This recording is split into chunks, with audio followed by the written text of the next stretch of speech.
Jim is now the Director of Residence Ministry at St. John's University, but more important, writes for Metro Baseball Magazine, for Queens Farm newspaper, and for several baseball blogs as well.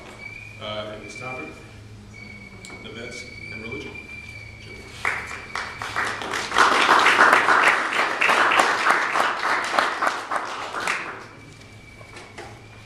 Good morning, and welcome to this wonderful day, this wonderful panel.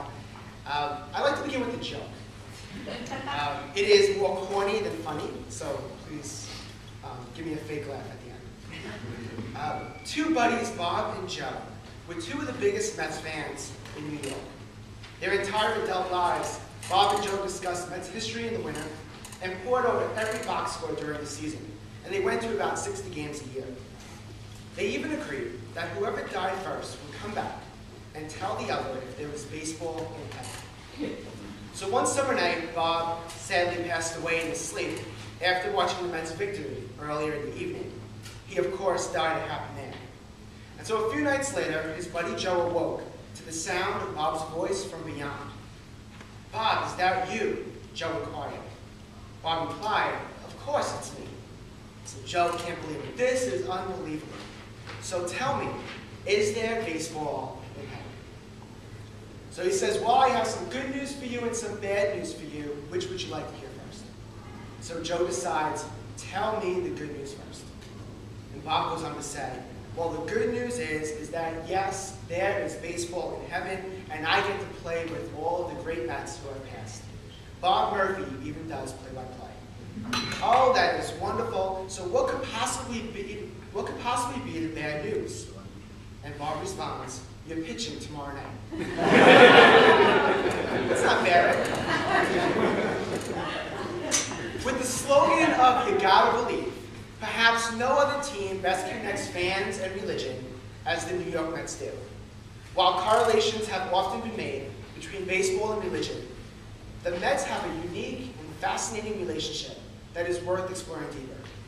When Tug McGraw told reporters in the summer of 1973 that his team was worth believing in, he was capturing what would become a mantra for the fans and players in Flushing. My hope is to examine this morning, in a season when we remember 50 years of amazing baseball, how this team is very much a religion for their fans.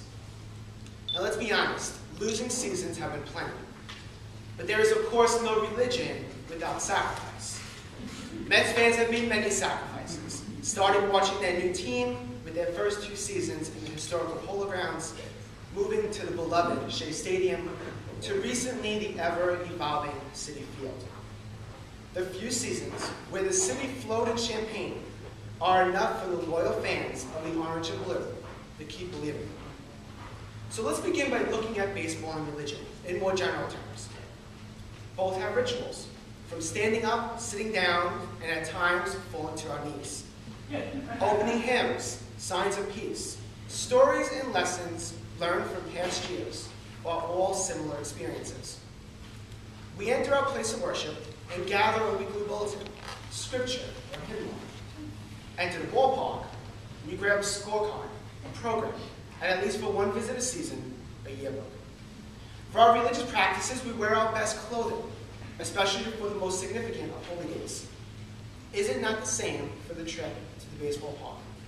We wear our jerseys just in case they need us to play. For bigger games like opening day or fall classic, we wear our face paint, best team gear, and lucky socks, fulfilling the call to be faithful followers. From customary foods to rules to play by, you can easily see the correlations between the game of baseball and the practice of religion. Belonging to a religion means you believe in something. In fact, the word believe is mentioned 285 times in the King James Version of the Bible. For Mets fans, the word believe is captured in every one of those 162 games each year. In all major world religions, there are either gods or one God.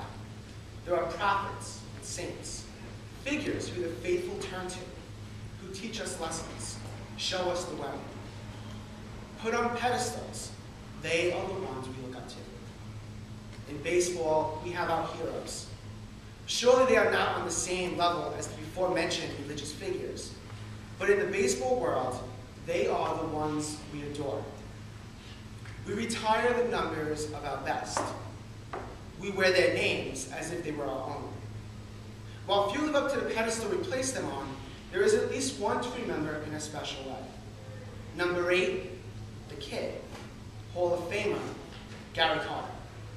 The Mets catcher who passed away this year was a hero on and off the field, an athlete who played the game with the grittiness that few in this team's history possessed.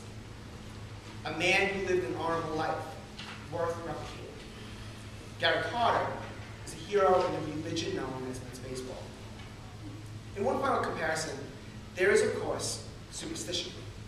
A belief that if we do certain things or act a certain way or wear a certain hat, jersey, or that often reused form of lucky clothes, we will somehow impact baseball gods for the good fortune of our baseball club.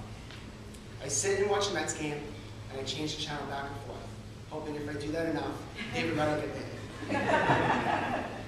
It's my part in the Mets victories, but never my part in their defeat.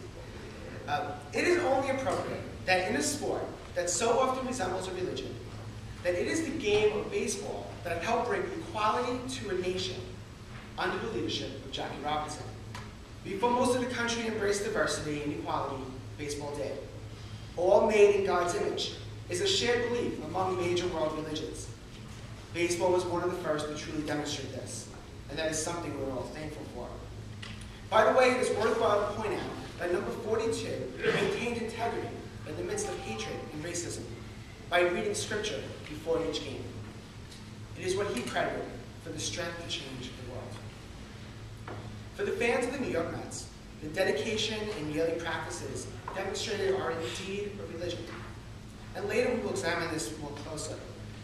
But for now, let me take a few moments to journey through the history of the New York Mets and our lives as fans of this, at times, God-forsaken baseball team. In the beginning, the Mets, unlike today, were lovable losers. As Casey Stengel famously said, and as we heard earlier, nobody here can play this game. The first Mets manager also remarked in regards to a visit from Lyndon B. Johnson in 1964. He wanted to see poverty, so he came to see my team. It is no exaggeration to say that the Mets players on the field and their fans in the stands were the meek of the baseball world. Blessed they would be, just 7 years after their birth. The 1969 Mets team, like those before, were projected to be another losing team. And as we know, this relatively young franchise would shock the world with stellar pitching, heroic defense, and perhaps a God-willed black cat that dropped from the heavens and stopped the dominant Chicago Cubs right in the track. And as we all know, a match with the heavily favored Baltimore Orioles in the World Series brought its own package of miraculous catches that turned a city and a nation into believers. But there is no 1969 without the franchise, Tom Seaver. Seaver, as a prospect, was the property of the Braves, but had his contract voided due to a technicality that involved his college team. And the Mets were one of the 3 teams that were in a lottery who matched the Braves' offer. So we know the Mets won the lottery and set the stage for the 1969 season best known as a miracle. And reflection, was it simply luck?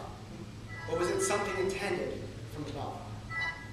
After McGraw's testimony in 73, when a mediocre team went all the way to Game 7, the Mets would bring their fans into the desert.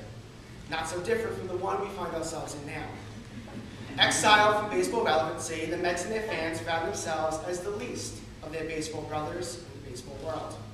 But one of the faces of those unsuccessful Mets teams was none other than Joe Torre. Both as a player and coach, it is no coincidence that Torre's sister is a nun of the Ursuline Order. Certainly her prayers were effective in the late 1990s and 2000, but they weren't as successful with the Torre called Queen's Home. So what could possibly turn this team around, make the Mets contenders once again? I would argue that the answer was none other than the head of the Roman Catholic Church, Pope John Paul II.